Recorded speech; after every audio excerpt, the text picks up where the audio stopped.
What's that? Playoffs? Don't talk about it. Playoffs? You kidding me? Playoffs? I just hope we can win a game. It's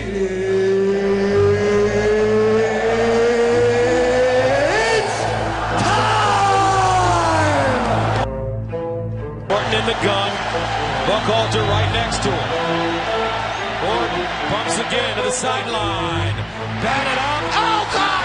Stokely down the sideline! Can they catch him? Stokely! Wow! Are you ready? You ready for some football? You want the noise brought on you? Because here it comes. What? The noise brought on you, because here it comes. Just hike the ball, nut job.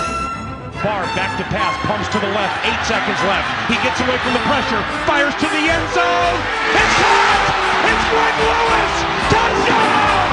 Oh my heavens! Greg Lewis! Welcome to Minnesota! Oh my heavens! Yeah! Crab cakes and football! Nice. That's what Maryland does! He did what? In my opinion, that sucked. All right, you're listening to the preview show for the 2014 NFL season for playoffs. I'm Isaac Schweer. I think I'd also like for it to be called the randomly timed shows sporadically throughout the season segment show. No, that's got a good ring to it. What was it called again? The sporadically placed shows in the season at times randomly. Yeah, the Pistons for short. So we're here on the Pistons show. I think what we're going to talk about here, since we have some time before class, hell yeah, is we're going to talk about the trades that went down here lately. Yeah, they've been kind of blowing up in the last 3 days or so. Yeah, it's kind of interesting. We do the prediction segments, and I think some of the fuel to the fire here is people kind of seeing where they were slotted, and some guys kind of thought like, oh shit, I better make some moves because the 10 guys in our league have it pegged. Right, and you got to think the start of the season coming up tomorrow is just fueling that fire. Like, this season's really happening now, and then you make a final kind of realistic look at your roster and be like, this is what I'm going to battle with? No, definitely. I think there was a lot of good moves every team made a good move, I think, on both ends of ends of every trade. I mean, It was all positive movements for every team. They've been very, very balanced trades. There hasn't really been a one-sided or a trade that looks one-sided anyway. They've all seemed pretty balanced for what that team is looking for this year. Yeah, I'd say as the league commissioner. Ding! Oh, good for you.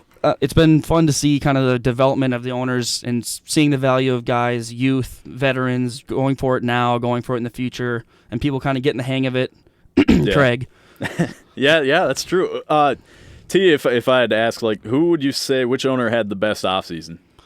Best offseason overall? Well, maybe that's too vague of a term because we got the draft and we got trades and pickups and whatnot, but who do you think had the best overall? If you're kind of going for, okay, let's say this.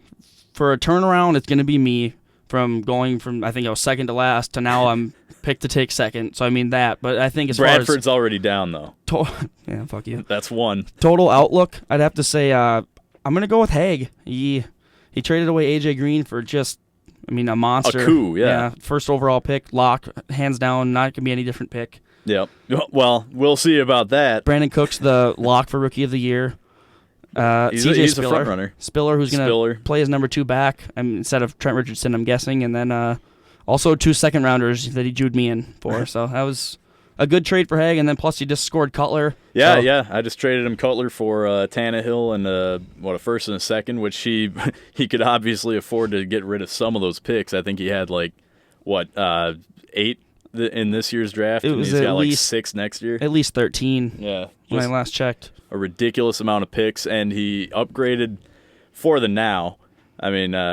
Cutler, as long as he stays healthy this year, you have him in that offense with Alshon and Brandon Marshall and Forte and Martellus Bennett. That's a hell of an offense in what's got to be the NFC North front runner, I would think. There's a good amount of irony in this, I think, a little bit, that Haig's going to be for sure the one league owner that actually doesn't even listen to this. And we're just giving him so many kudos. Yeah, that's right. So fuck you, Haig. Yeah, you're still redheading the ugliest kid I know. All right, so I'll go through your predictions that you made Go feed your baby. On August 21st. Your predictions were first place throwbacks. You maintain that position? Well, of course, I'm going to stick with it. I think I'm a top 3 team, and as my own owner, I got to have confidence. So, yeah, I'll be first. Okay, and number 2, you have the worst team name in the league, except for maybe my new one, I guess. But Ohav Percy, Gibby. What do you think about his team? Does he stay at number 2 for you? Oh, definitely.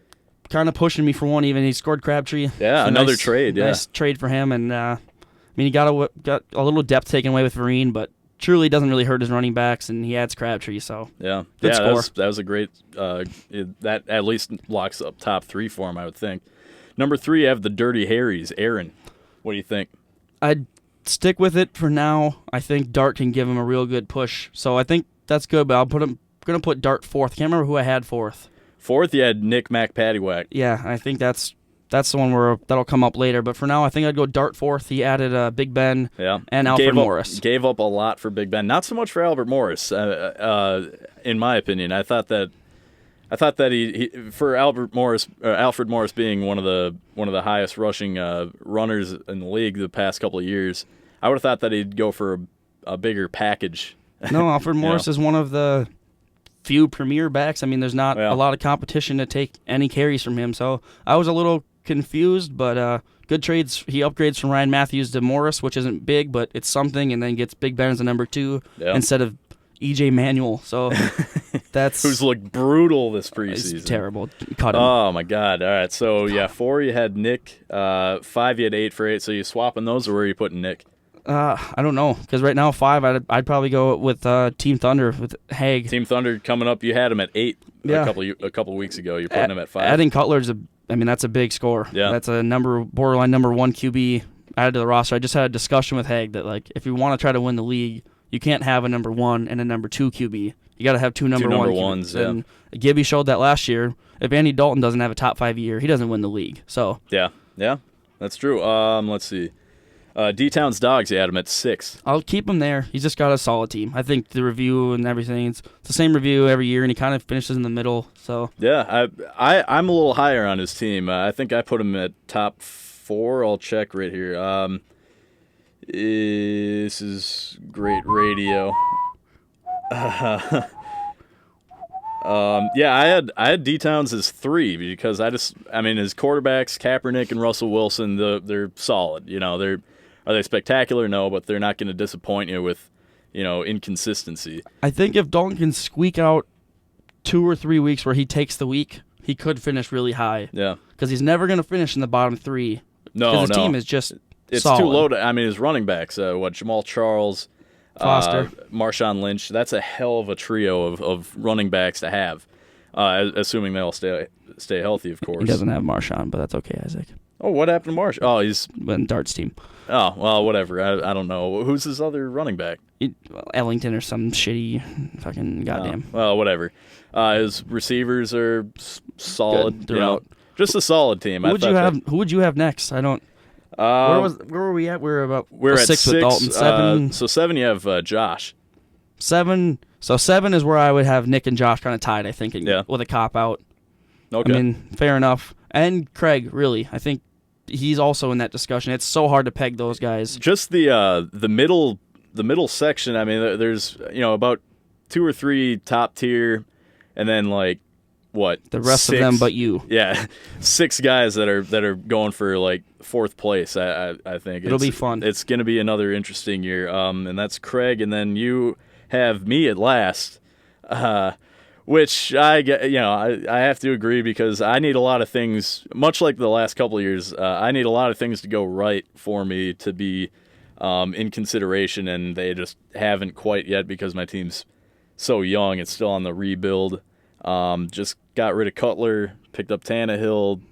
Hopefully Tannehill can continue to progress, but I mean, you never know with a young guy like that.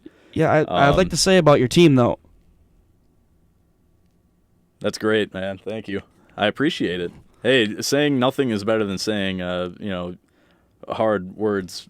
From what my grandma said. From what I remember, we had the league-wide vote was Gibby 1, me 2, Aaron 3. Then I had Dalton and Nick tied for 4th, which I don't know. That's kind of risque now. I think 6th was Dart, 7 was Josh, 8 was Craig, 8 was Haig, 9 was Craig, Isaac was 10. And if you think about that, I think after this last, 3 days of kind of trade havoc, it will not shake out that same way if we redid the predictions. So kind of interesting. As Commissioner said right here on the board on Wednesday, September 3rd at 10:41 a.m. Central Time, how the rankings would chabj after 3 days. I think was that a misprint? Chabj?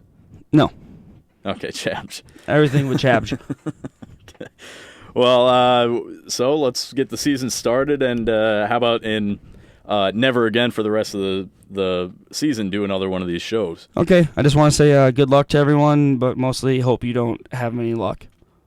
Well said. All right, see ya. Can you hear me?